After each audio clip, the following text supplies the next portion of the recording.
Salve Maria Imaculada e viva Cristo Rei. Louvado seja o nome do nosso Senhor Jesus Cristo, para sempre seja louvado.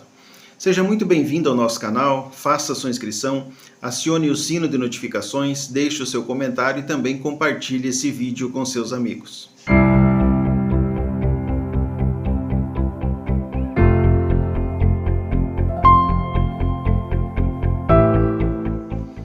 Queridos irmãos, os protestantes, principalmente da ala pentecostal, têm uma verdadeira aversão ao estudo bíblico.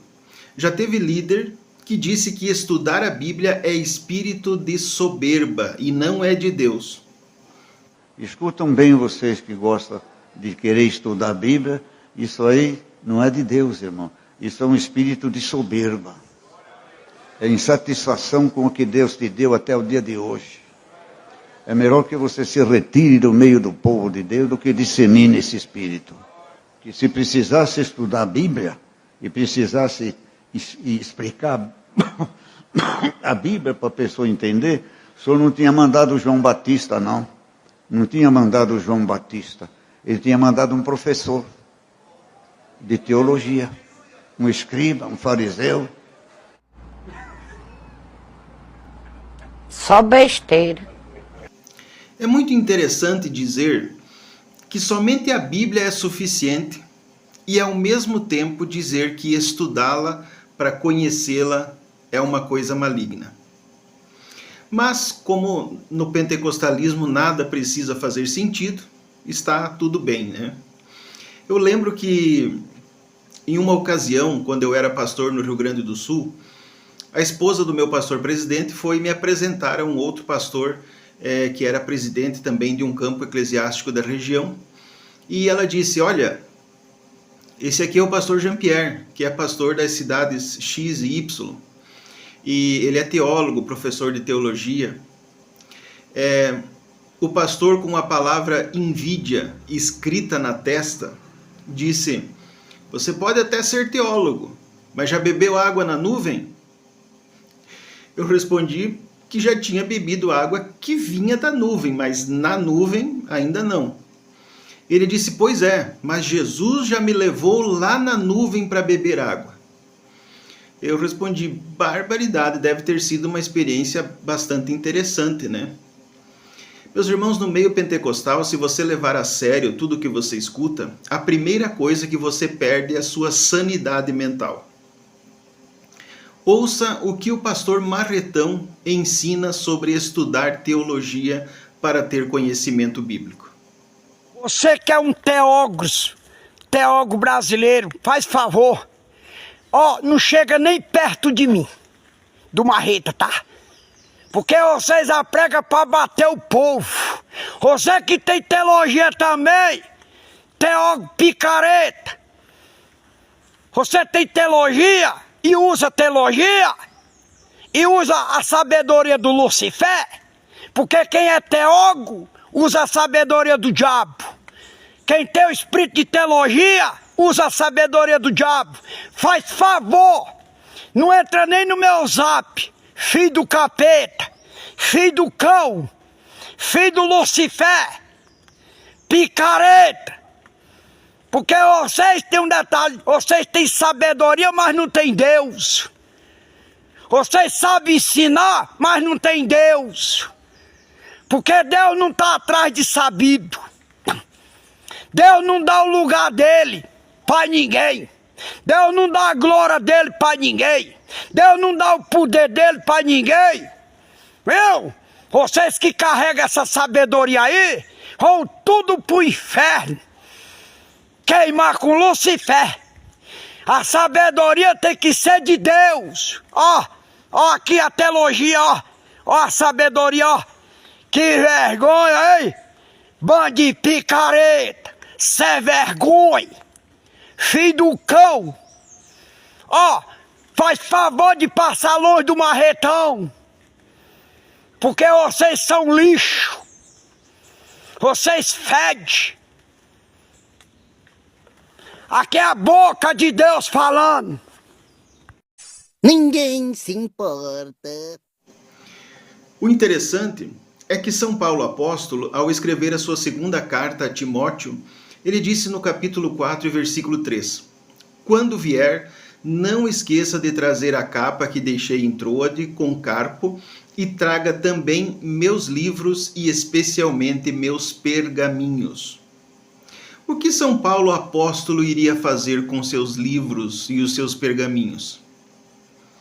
Talvez colocar no pé da cama para ficar equilibrado? Se não fosse para estudar e acumular conhecimento, queiram os nobres amigos protestantes nos explicar para que servem livros e pergaminhos.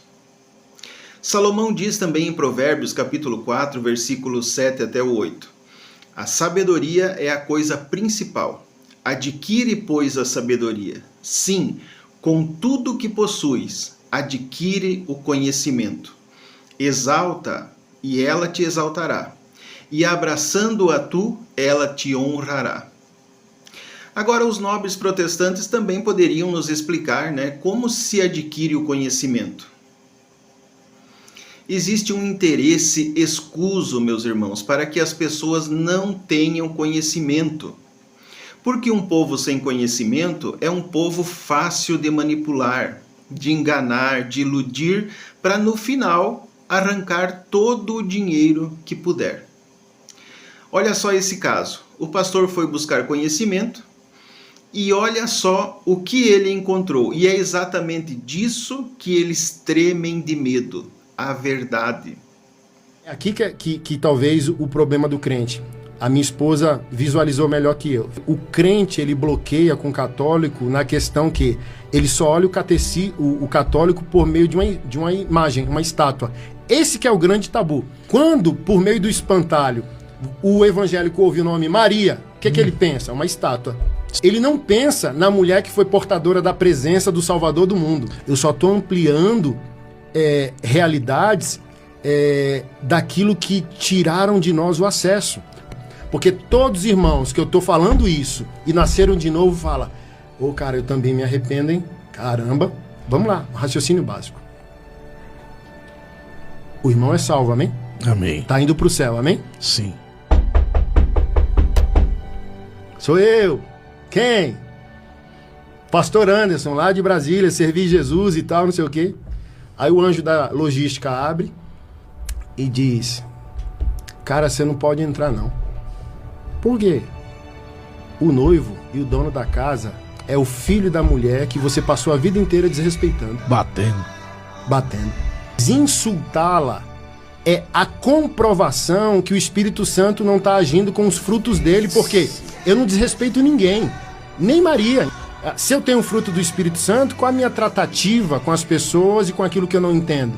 Mansidão, domínio próprio, benignidade, longanimidade. Sim. Então, se um evangélico passou a vida inteira insultando Maria, sem nunca o Espírito Santo falar: calma aí, ela não é qualquer uma. Porque se fosse qualquer uma, para ser portadora da presença do Salvador do mundo, seria minha mãe, Dona Rosa, seria minha esposa, Keila, seria a sua, seria qualquer uma, mas não foi qualquer uma. Então, se Deus escolheu Maria, a única conclusão de um cristão é: ela é a mulher mais importante da história da humanidade. Porque assim, a gente não fala isso, mas qual é o comportamento protestante? Jesus usou ela 30 anos e disse: agora some, sai daqui, mulher. Que é isso quando a gente lê: o que eu tenho contigo, mulher? Aí a gente: ei, ó, tá vendo? Jesus aqui humilhou ela, mandou ela embora. Não tem como, cara. Não tem como. Não faz sentido. E para encerrar o vídeo de hoje, vamos acompanhar mais um testemunho de conversão para a Santa Igreja Católica Apostólica Romana. Eu sou a menina que assistiu pela primeira vez a live do Frei Gilson e a cabeça explodiu. Desde então, eu fiquei de compartilhar com vocês esse processo de conversão que ia acontecer. Mas, sinceramente, eu não sei como contar, eu não sei o que falar. Eu penso: nossa, o que de interessante pode ter no que está acontecendo? Toda essa experiência é tão particular, mas eu vou tentar dar uma contada sim, porque eu também busco vídeos que falem sobre isso para eu entender melhor. Então, troquei meu casamento, que estava agendado na igreja evangélica, que eu fazia parte, protestante. Agora é na igreja católica. E passei a frequentar muito mais. Vou meio de semana na igreja também, não vou só no domingo. Passei a ouvir o Frei Gilson no Spotify. Ele tem todo dia um áudio que ele grava de 6 minutos, explicando ali a homilia do dia, que é incrível. Ele explica como ninguém, é muito rápido, passa muito rápido. E aí quando eu começo a ouvir um vídeo, eu já quero ouvir outro e fico lá. Inclusive ele estava lendo o livro Caminho, do José Maria Escrivá, que eu tenho aqui em casa, eu já lia ele. E então assim, ele explicando ficou melhor ainda. E ainda tem o livro também Forja, e um outro, é um trio de livros. Que ele também estava explicando, acho que no negócio de São Miguel Arcanjo. Cada dia que passa eu me sinto mais à vontade na igreja, gente, mais à vontade. Esse último domingo que eu fui, ontem, eu cheguei lá e me emocionei, sabe? Eu emocionei com o padre falando, imaginando eu entrando lá. Eu entendo mais a hora da hóstia, né? Que pra mim era muito simbólica. Depois do dia de Corpus Christi eu entendi que não, que a presença de Deus realmente tá lá. E eu sigo aprendendo. E estou ensinando meu noivo também, né? Ele tem muita vontade de aprender. Mas, né, gente, homem eu acho que é um pouco mais... Vai fazer outras coisas. Então, tudo que eu aprendo, eu passo pra ele. Ele fica empolgado. Essa noite, ele descobriu, a noite passada, que não é todo santo que precisa ter feito milagre, que não é Deus que escolhe os santos. E a cabeça dele explodiu também. Então, a gente vai entrando num mundo novo, todo paralelo. E que, às vezes, é calmaria e às vezes dá aquele fogo de vontade de aprender mais. De pensar, nossa, como que eu não sabia disso antes? Nossa, agora faz todo sentido.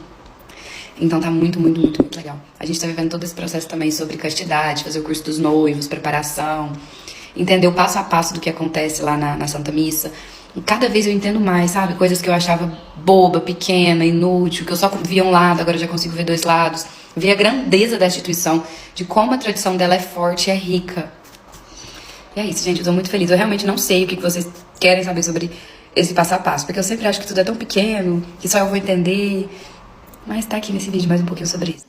Que com essas palavras você tenha uma sexta-feira abençoada, um início de final de semana repleto da graça de Deus, é o desejo do meu coração, no nome do Senhor Jesus.